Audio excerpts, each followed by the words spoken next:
नमस्कार दोस्तों, scary story official में आप सबका स्वागत है। आज की कहानी की तरफ बढ़ने से पहले चैनल को सब्सक्राइब कर लीजिए और अगर कहानी अच्छी लगती है तो प्लीज़ लाइक एंड कमेंट करना मत भूलिएगा। आज की कहानी ऐसी है जैसे कि लोग कोई समझ नहीं पाता है और उनके साथ क्या से क्या हो जाता है।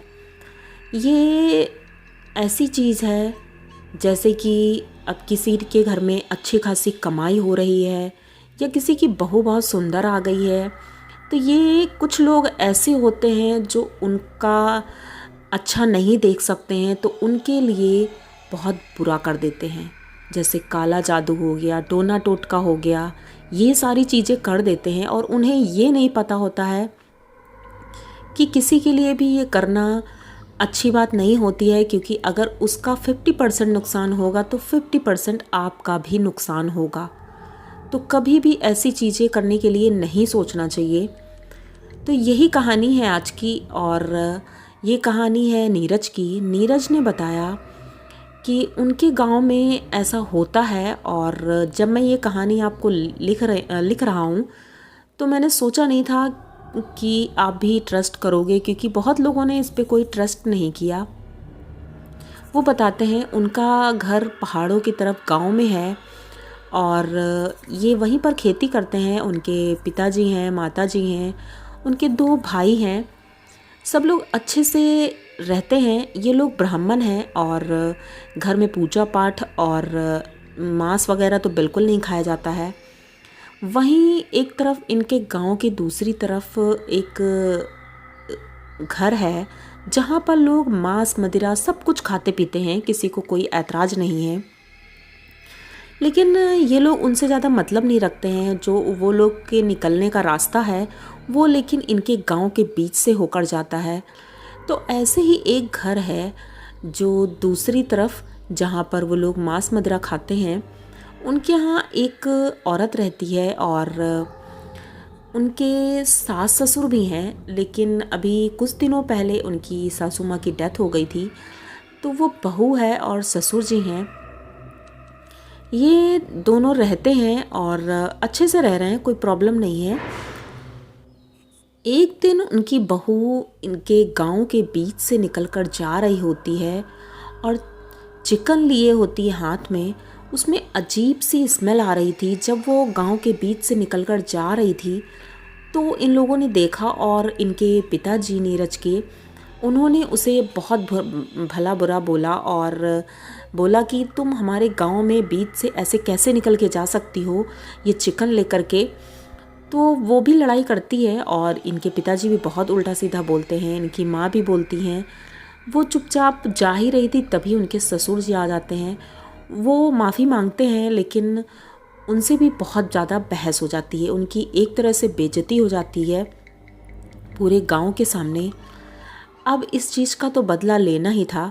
तो वो जो बहू थी, उनके पिताजी, वो दोनों घर जाते हैं और वो काला जादू करते थे। वो इतना बुरा काला जादू करते थे कि किसी को पता ही नहीं था गांव में। वो रात में शमशान घाट में जाते थे, वहाँ पूजा करते थे। तो उस रात ये शमशान घाट में गए और उनके पिताजी के नाम पर कोई काला जादू किया था, जो कि उन्हें पता ही नहीं था। और ऐसा कुछ कर दिया कि जिस तरह हमारी बेइज्जती हुई है उनकी भी बेइज्जती हो। तो लेकिन इसके बदले में भी उन्हें कुछ देना था। तो उन्होंने ये बोला कि ठीक है, मैं उनसे अपना बदला चाहता हूँ और उसके बदले आप मेरी जान ले सकते हैं। तो जो जिस ईश्वर की या जिसकी वो पूजा करते थे, उनसे उन्होंने ये कहा। और ऐसा कहने के बाद उन्होंने वो पूजा अपनी स्टार्ट की।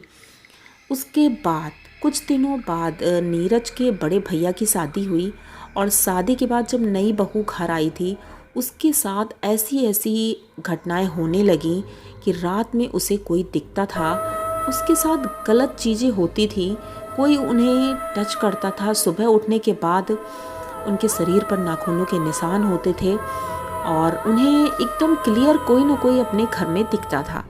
ये चीज़ें 4-5 दिन हुई, लेकिन उस बहू ने किसी को बताया नहीं। और एक दिन इसी डर की वजह से उसने छत से कूद करके अपनी जान दे दी।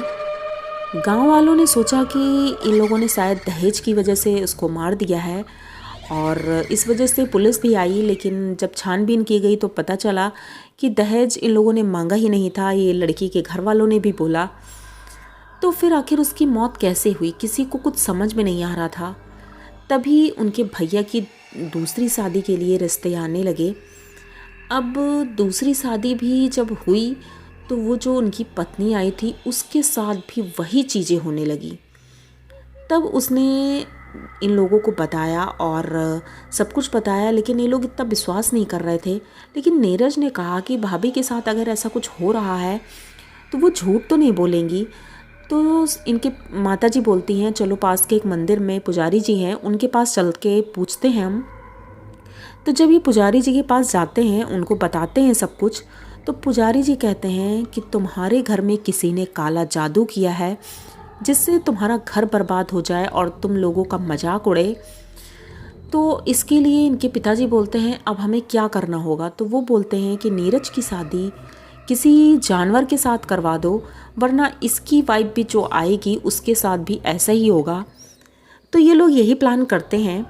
इनकी जो बहू थी उसका तलाक करवा देते हैं बड़े भैया का, कि जब अगर वो घर में नहीं रहेगी तो उसके साथ कुछ गलत होगा नहीं। तो फ़िलहाल के लिए उनका तलाक हो जाता है, वो अपने मायके चली जाती है।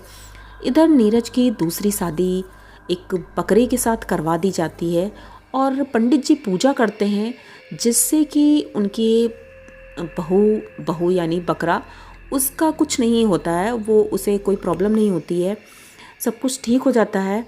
और उसके बाद पता चलता है कि वो जो बहू और जो उनके ससुर थे जिन्होंने इनके ऊपर करवाया था कुछ, उनकी मृत्यु हो जाती है। यानी कि इनके ऊपर जो प्रेत जो भूत इनके ऊपर भेजे गए थे वो उल्टा पंडित जी ने उन्हीं के ऊपर भेज दिया।